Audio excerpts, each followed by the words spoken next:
Hello children, how are you?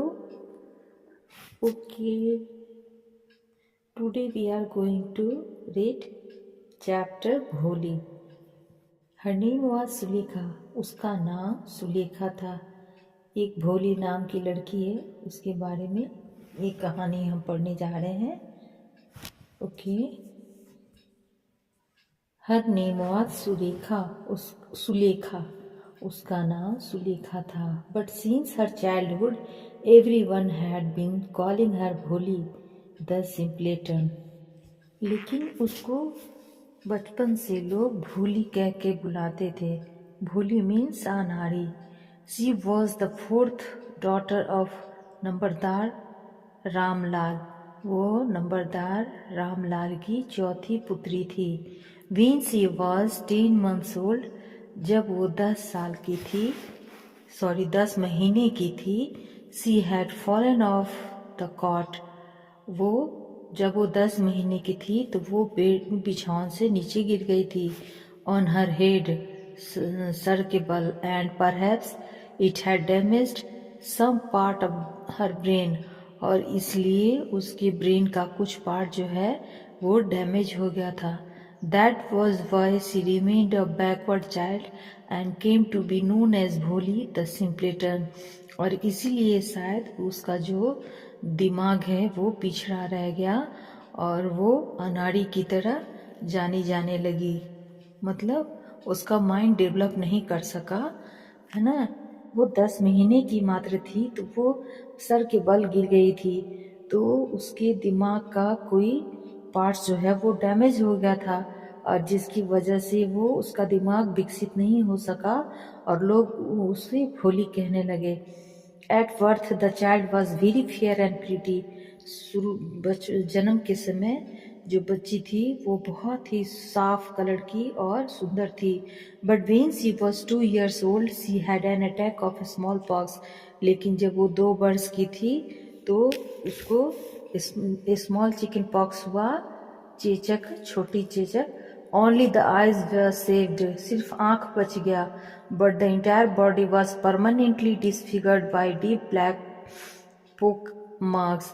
तो जब ये होता है चेचक छोटा वाला तो क्या उसका जो हुआ तो सिर्फ आंख को छोड़ के बाकी पूरे शरीर में काले धब्बे जैसे बन के रह गए. Little Sulekha could not speak till she was 5. और वो सुलेखा 5 साल तक कुछ बोल नहीं पाती थी. And when at last she learn to speak she stammered. और जब वो बोलना सीखी तो वो बुदबुदाती थी. The other children often made fun of her and mimicked her. और जो दूसरे बच्चे थे उसको देख के उसका मजाक उड़ाते और उसका नकल करते, चिढ़ाते उसको. As a result she talked very little. जिसकी वजह से वो बहुत कम बोलने लगी. Ramlal had 7 children. रामलाल के 7 बच्चे थे. 3 sons एंड 4 daughters. 3 लड़के और 4 लड़कियां. And the youngest of them was भोली. और भोली जो थी वो सबसे छोटी थी उन लोगों में, 7 बच्चों में. It was a prosperous farmer's household and there was plenty to eat and drink. और यह एक समृद्ध किसान का घर था. खाने पीने के लिए बहुत अच्छा सब कुछ मौजूद था. ऑल द चिल्ड्रन, पर्याप्त मात्रा में सब खाना पीना मौजूद था. समृद्ध परिवार किसान का था, धनी. ऑल द चिल्ड्रन एक्सेप्ट भोली वेयर हेल्दी एंड स्ट्रॉन्ग. भोली को छोड़ के बाकी सारे बच्चे हेल्दी और स्ट्रॉन्ग थे, स्वस्थ और मजबूत. The sons had been sent to the city to study in schools and later in colleges. बाकी जो बच्चे थे, उनके जो बेटे थे, उनको बाहर के शहर में पढ़ने के लिए, बाहर के स्कूल में, बाहर शहर के स्कूल और कॉलेजों में बाद में पढ़ने के लिए भेजा गया. Of the daughters Radha the eldest had already been married. उनमें सबसे बड़ी जो पुत्री थी राधा, उसकी शादी हो चुकी थी. The second daughter Mangala's marriage had also been settled. दूसरी पुत्री मंगला की भी शादी तय हो चुकी थी. And when she was done, दोनों की शादी हो गई तो रामलाल जो हैं would think of the third चंपा, तो वो चंपा के बारे में सोच रहे थे. They were good looking healthy girls and it was not difficult to find bridegrooms for them. और तीसरी लड़की चंपा के बारे में सोचना था उनको. ये सब के सब सुंदर लड़कियां थीं और स्वस्थ थीं, इनके लिए दूल्हा ढूंढने में कोई परेशानी नहीं थी. But Ramlal was worried about भोली, लेकिन रामलाल की चिंता भोली के बारे में थी. She had neither good looks nor intelligence, न ही इसका लुक अच्छा था, मतलब ना ही वो देखने में अच्छी थी और न ही ये बुद्धिमान थी. Next page. Bholi was 7 years old when Mangala was married. Bholi 7 वर्ष की थी जब मंगला की शादी हुई थी. The same year a primary school for girls was open in their village. उसी साल है ना इस गांव में प्राइमरी स्कूल प्राथमिक विद्यालय खुला था बच्चियों के लिए, लड़कियों के लिए. The tehsildar sahib came to perform its opening ceremony. तो तहसीलदार साहब आए थे ओपनिंग समारोह के लिए. He said to Ramlal, opening ceremony होने वाला था तो तहसीलदार साहब आए थे रामलाल के घर. He said to Ramlal, as a revenue official you are the representative of the government in the village and so you must set an example of the villagers. इस सरकार की तरफ से तुमको गांव का रिप्रेजेंटेटिव बनाया जाता है और तुमको इस गांव के लिए एक एग्जाम्पल सेट करना है. You must send your daughters to school, इसलिए तुम्हें अपनी बच्चियों को स्कूल जरूर भेजना होगा. That night when Ramlal considered his wife she cried, are you crazy, if girls go to school who will marry them. तो रामलाल उस समय जब अपनी पत्नी से बात कर रहे थे तो उनकी पत्नी कहती हैं तुम पागल हो गए हो, अगर लड़कियां स्कूल जाएंगी तो उनसे शादी कौन करेगा. But Ramlal had not the courage to disobey the tehsildar, लेकिन रामलाल के पास तहसीलदार के बात नहीं मानने का हिम्मत नहीं थी. At last his wife said, अंत में उसकी पत्नी ने कहा, I will tell you what to do, मैं तुम्हें बताती हूँ तुमको क्या करना है. सेंड भोली टू स्कूल, भोली को स्कूल भेज दो. As it is there is little chance of her getting married, क्योंकि उसकी शादी होने के ऐसे भी चांसेस कम हैं. विथ हर अगली फेस, बदसूरत चेहरे के साथ, एंड लैक ऑफ सेंस और कम बुद्धि के साथ.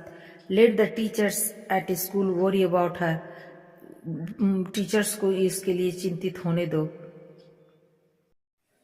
The next day Ramlal caught भोली by the hand and said, come with me, I will take you to school. भोली was frightened. अगले दिन रामलाल भोली का हाथ पकड़ा और कहा, मेरे साथ आओ, मैं तुम्हें स्कूल ले चलता हूँ. भोली डर गई. She did not know what a school was like, कि स्कूल कैसा होता है. She remembered how a few days ago their old cow Lakshmi had been turned out of the house and sold. उसको बस इतना याद था कि पिछले दिनों कैसे बूढ़ी गाय लक्ष्मी को ले जाया गया था घर से बाहर और उसको बेच दिया गया था, इसलिए वो डरी हुई थी. No no, she shouted in terror and pulled her hand, और वो ना करके डर से चिल्लाई और अपना हाथ खींच ली फादर की उंगली से. What is the matter with you, you full, shouted Ramlal. Ramlal चिल्लाया, क्या बात है मूर्ख, इस तरह से करके चिल्लाया. I am only taking you to school, मैं सिर्फ तुमको स्कूल ले जा रहा हूँ. Then he told his wife, फिर वो अपनी पत्नी से कहा, let her wear some decent clothes today, आज इसको कुछ अच्छा कपड़ा पहनाओ. Or else what will the teachers and the other school girls think of us when they see her, ताकि और उसके बाद ताकि जो बच्चे हैं, शिक्षक हैं और स्कूल की लड़कियां इसके बारे में कुछ सोच सकें. New clothes had never been made for Holi, नए कपड़े भोली के लिए कभी नहीं बने थे. The old dresses of her sisters were passed on to her, सिर्फ पुराने जो कपड़े थे उसकी बहनों के उसे मिलता था। No one care to mend और वॉश हर क्लॉथ्स, कोई उसके नए कपड़े बनाने या धोने के बारे में सोचता भी नहीं था। But today she was lucky to receive a clean dress, लेकिन आज वो लकी थी कि उसको साफ कपड़े मिले थे। Which had shrunk after many washings, जो कि सिकुड़ा हुआ था कई बार धोने की वजह से। एंड नो लॉन्गर फिटेड चंपा, और बहुत ज्यादा चंपा को फिट भी नहीं कर रहा था। She was even bath and oil was rubbed into her dry and matted hair, और उसको अच्छी तरह से नहला धुला के तेल लगाकर रबर करके, है ना, तैयार किया गया उसके बाल में तेल वगैरह लगाकर। Only then did she begin to believe, तब जाकर उसको थोड़ा विश्वास हुआ that she was being taken to a place better than her home, कि वो कहीं अच्छी जगह ले जाई जा रही है, कम से कम घर से कोई अच्छी जगह। When they reached the school, the children were already in their classroom. जब वो स्कूल पहुंची तो बच्चे पहले से ही क्लासरूम में थे। Ramlal handed over his daughter to the headmistress, Ramlal ने अपनी बच्ची को प्रधानाध्यापिका को सौंपा।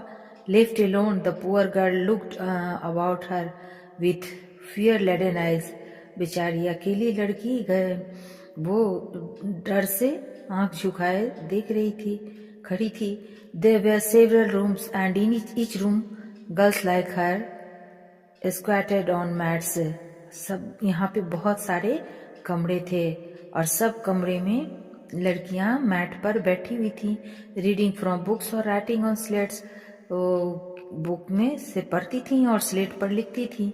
The headmistress asked Bholi to sit down in a corner in one of the classrooms, headmistress जो प्रधानाध्यापिका थी उन्होंने भोली से कहा कि जाओ जाकर किसी क्लासरूम के एक कोने में बैठ जाओ। ओके बच्चों, आगे का पार्ट हम नेक्स्ट क्लास में देखेंगे। ओके, आप लाइक और सब्सक्राइब कीजिए अगर आपको मेरी पढ़ाई अच्छी लगती है, समझ में आता है। Thank you guys.